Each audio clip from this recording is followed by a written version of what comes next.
Instagram's CEO has just dropped a bunch of new content explaining exactly how their different algorithms work. This includes the algorithm that determines if your followers see your content, how this differs from the algorithm that decides if they show your content to new people to grow your audience, how the story algorithm works, and finally, shadow banning and how that works and how to avoid it. So today I'm going to break down all of this new content in one place and add my unbiased opinion to things as someone who's spent 10 years growing Instagram accounts, including my last business, which I grew to nearly 1 million followers before selling it. Let's dive in. Now, the first piece of information we get from Adam is breaking down the two main algorithms on Instagram and how they differ. You've got connected reach and unconnected reach, which is essentially reach to your existing followers and then reach to non-followers and new people. Adam goes on to explain the key 3 metrics in both of these algorithms are watch time, likes per reach, and sends per reach. He goes on to say that when aiming to reach your existing audience, likes are a slightly more important factor in the algorithm than sends. However, when you're aiming to reach non-followers and new people, it flips and sends become slightly more important. However, regardless of if you're trying to reach existing followers or new people, watch time is more important than likes or sends or anything else. These are the 3 metrics you should pay the most attention to if you're optimizing for reach. Now, I want to be clear, you need to be you and be authentic. Don't just care about reach, but obviously you want to create content that's going to reach more people. And yes, follower count matters, but if you understand what's driving your follower count and what's driving your reach per post, take a look at the average watch time, if it's a reel, and the like rate and the send rate. So the total likes over total number of people reached and total sends over total number of people reached. These will give you a sense of how watchable the video was, how likable it was, and how shareable it was. And then look for patterns. Are there things that you've posted typically that get a lot more likes but not a lot of sends, or vice versa? And then consider doubling down on the patterns that work and then moving away from the ones that don't, while staying true to yourself. Now, this is honestly something that I've been saying since I first started posting on YouTube like 5 years ago. Different people engage differently on the platform. Like, for example, someone might like a post that they don't actually like or even look at purely to be polite to their friend or because they're in an engagement group. But the one engagement metric that is consistent and always accurate is watch time. If someone genuinely enjoys a post, or if it's interesting content, even if they don't enjoy it, even if it brings up negative emotions, they will watch it through. This is why it is such a big indicator in the algorithm and should be your focus. Now, this information is quite an important thing to understand if you want to grow fast, especially when you go back and review your content. Because if your goal is to grow faster and you go back and see one of the posts that you made got a ton of likes, maybe it got 1,000 likes, and another post only got 500, you don't instantly want to study the most liked ones and do more of whatever you did in those posts. It's worth digging a little deeper and looking at which one reached more non-followers, which one gained more new followers, which one had more sends, which one had a higher watch time on it. And interestingly, Instagram have actually updated some of their analytics recently to show you better information around watch time between followers and non-followers, which can just help you get more insights, as well as the new app that they're releasing called Edits, which allows you to create reels and will have even better insights. So hopefully that helps you when trying to review what content performs well and what doesn't, and how to do more of what's working. What this helps you do is just replicate what will actually lead to getting more reach and growing your audience. Now, at the end of this video, he mentioned that if you're worried about posting too much, you should try their new trial reels feature. Now, this comment on its own doesn't mean much. However, a little spoiler alert for the rest of these videos is that in 6 of his last 6 reels at the time of recording, he mentions using trial reels to grow your reach in some way, shape, or another. And any time that Instagram or a platform talk that much about a feature, it typically means they really want you using it and will give you a really strong push in the algorithm for doing so. Experiment, because what resonates now might not resonate in a couple months. And a great way to experiment is to use trial reels, which allow you to post a reel just to accounts that do not follow you, and then you can decide if it does well, if you want to upgrade it to your followers and to your profile. So whilst that's not a direct algorithm secret from the CEO, my advice here is to make sure you start testing trial reels as soon as possible, because the CEO is pretty much indirectly telling you that it'll give you a really good boost in the algorithm, and I've seen many other people confirm this. Now, let's continue on to the second video that he's published, where he focuses heavily on how to have your content get recommended to non-followers to grow your audience. This would be the unconnected reach. He says to be eligible to show up to non-followers, you need to meet the following 5 criteria. Firstly, no watermarks or logos. Secondly, make sure you add audio, especially for photos and carousels. Third, keep your videos less than 3 minutes long. Fourth is to make the content original. You can work with other people's content, but he says you have to make it significantly your own for it to be shown. And then fifth is to make sure your account is in good status by going to the profile and then account status, which is all pretty straightforward stuff, which is reasonably easy to abide by. However, I will say there's been a lot of confusion recently around watermarks and logos, because in some videos like this, he has blanketly said no logos or watermarks. However, in other videos, he has said that company logos are fine. Now, maybe he was just skipping over the finer details in this video, or maybe there is a little bit of confusion here. I would personally avoid using logos full stop just to err on the safe side, unless it is like a sponsor paying to have your logo there. That's what we do for one of our clients. And so we have a logo there, but otherwise I would avoid it. Now, the other thing that I'll add is just because your content is eligible to be recommended doesn't mean it will get recommended. To actually have your content recommended, you need to be hitting the metrics we spoke about earlier. Strong watch time and plenty of engagement. It doesn't necessarily have to be shares when you're looking at engagement, but some form of positive engagement alongside good watch time is what you will need.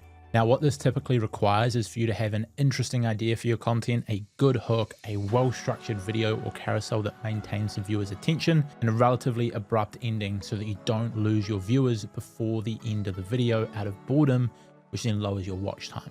The other thing you typically need is enough data for Instagram to know who to recommend your content to, which typically means it will take a while of posting consistently before anything takes off. It'll take a while of Instagram showing your content to different people before they show it to the right people, and it therefore gets strong engagement and takes off. And it'll also take a while of you creating content, viewing the results, taking the feedback on board, and improving as you go before your content is engaging enough to perform well. So please bear all of that in mind. And even if you're doing the right things, it could take a bit of time before you start seeing results. Now, moving on to the third video that's gone out, Adam dives into how the story algorithm works. Here's what he had to say when it comes to ranking. Now, to start, I want to be clear that for almost every creator out there, you're going to reach more people if you post to feed than if you post to stories. And that's because stories is designed to really connect people with others that they know in real life, their friends. Now, that said, this is how ranking works. We rank for a number of things, but the most important signals are how likely you are to tap on the story in the first place, how likely you are to like that story, and how likely you are to send a message or reply to that story. Obviously, replies aren't relevant for most people because they're not going to just respond to a creator that they love but they've never met in real life. They might, but they probably won't. So we're looking at how likely someone is to tap on a story, like a story, and replies to a story. And when it comes to what you should post on your story, here's what he suggested. So if you want to reach the most people possible, post to feed. But if you want to use stories, remember that they are a way to reach your most passionate audience, a subset. These are people who are willing to go tap on your story without even knowing what's behind it. And so think about things like behind the scenes content, even more authentic and raw content, things that are super timely, things that people who are really passionate about you are going to be excited about, and that will help your stories reach over time. So we're looking at behind the scenes content, authentic and raw content, things that people passionate about you will be excited about. The reason this works so well is the more raw and authentic the content feels, the more people get to know you and your brand or business, and the more they will likely engage with you, watch the stories, reply with questions, support, or curiosity, and create a loyal audience of people. Now, this advice Adam has given is also why I'm such a big advocate for using tools like ManyChat to set up an automation to promote your products or services. This way, instead of telling people to tap on a link, which then ruins your engagement, you tell people to reply with a specific keyword to which you use ManyChat to automatically send them the info over the DMs. What this does is massively spikes your story replies and engagement, which leads to more reach, therefore more leads, and it also brings the leads into your inbox where you can further engage with them. I'll link a video that I made below which runs through a full tutorial of how to set this up if that's something that you're interested in. Now, finally, we're moving on to shadow banning, something that a ton of people have questions about and is a really confusing topic in general. Here's what Adam had to say. Now to start, shadow banning means different things to different people, but generally it just means that you're not getting as much reach as you feel you deserve and you think something's happening behind the scenes. So I want to explain a number of different things. First, it's in our interest as a business to connect your content with as many people who are interested in that content as possible. And that's because the more we do that, the happier they're going to be if they're interested in your content, the happier you're going to be, and the stronger our business is going to be because they're actually going to use Instagram more. That said, there are some instances where we will limit reach, and I'll walk you through them. Now, you might remember from a previous video, there's two parts to how ranking works on Instagram. There's connected ranking and recommendations. When your content is being showed to accounts that have decided to follow you, and when your content is being showed to accounts that have not. In connected ranking, we do not limit reach. We want to make sure that as much of your content reaches as many of your followers as are interested in it. We do make some mistakes, but we're trying our best. In recommendations, there are some instances where we will limit reach.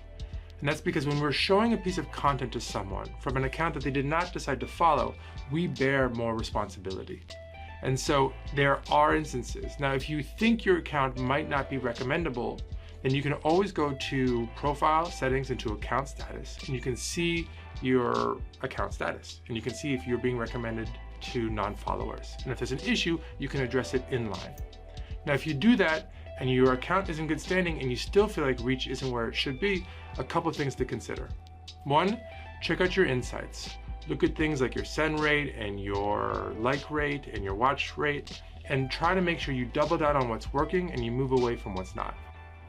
Two, check out our recommendability guidelines. I'll put a link in the bio to make sure you're not getting caught up in any issues that are sort of borderline. And also watch my video about eligibility. You can see that you need things like your videos to be under 3 minutes and no watermarks. And three, experiment. Try new things. What works this month might not work next month because the world changes and people's interests change. But we are doing our best to connect your content with as many people as are interested in it as possible because it's in our interest to do so. So a few things to dissect here. Firstly, I agree and have mentioned this many times that it is in Instagram's best interest to show good content to as many people as possible. So if you aren't getting reach, it may well be the case that it's your content. Because if you posted something that people loved, engaged with, shared, and then Instagram start to show it to more people who don't know you, who also engage very positively, you would continue getting plenty of reach. This is assuming you're following the guidelines, of course, and that you've been consistent with it. Like I say, the first really good post might not take off, but you get a string of those together and you start to build momentum. Now, interestingly, regardless of the content, they say that they never limit your reach to existing followers, which is somewhat true, but misses a key sort of point. Whilst he says they don't limit your reach to followers, if your followers aren't engaging with your content as much, you will rank lower down their feeds and therefore get less reach, as Instagram will always prioritize showing people content they are most likely to engage with. The other little side point is that as people follow more accounts on the platform, naturally there's going to be more competition for space or for ranking within their newsfeed, and therefore the people that they follow will likely get less reach. I know it's a little bit technical, but if your average follower is following 500 people, you'll probably get better reach to them than if they're following 1,500. Now, neither of this stuff is a shadow ban, but it does show you can get less reach to your audience by posting certain content. And what I've noticed is if you do this repeatedly and people continue to engage less with your content, then it spirals lower and lower and lower, the same way that if you continually post engaging content, it spirals upwards. Now, at the end of this video, Adam addresses that in some situations, they will stop your content being shown to non-followers, essentially restricting your reach or shadow banning your content. Now, this happens when you breach their recommendation guidelines. He doesn't mention what these are in the video. However, on Instagram's website under recommendation guidelines, they state that there are 5 categories of content that is allowed on the platform, but are not eligible for recommendations, which are as follows. Firstly, we've got content that impedes their ability to foster a safe community, such as content discussing self-harm or suicide. content that is violent, sexually explicit, and content that promotes certain regulated products such as tobacco, vaping, adult products, or pharmaceutical products. Interestingly, in these guidelines, some of them say that this content will not be shown to people who follow the account if they are under the age of 18. Make of that what you will, but in the video from Adam, he said himself that in connected ranking, we do not limit reach, which is then contradicted in their guidelines where they say they do limit reach in connected ranking if the content fits into certain categories. Now, I don't want to be the guy who's nitpicking over small things.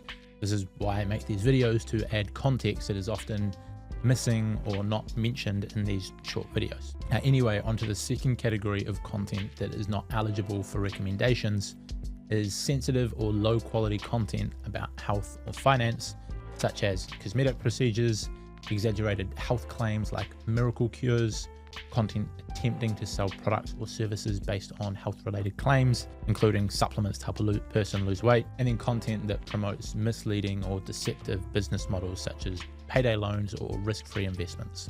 Now, this one here I think is a bit of a tricky one because it's often tough for AI to differentiate someone giving genuine good health advice that helps people lose weight versus someone promoting unhealthy, unrealistic techniques or products. Same goes with investing. I still see a ton of recommended content pushing certain scams and schemes which haven't been flagged by the Instagram algorithm.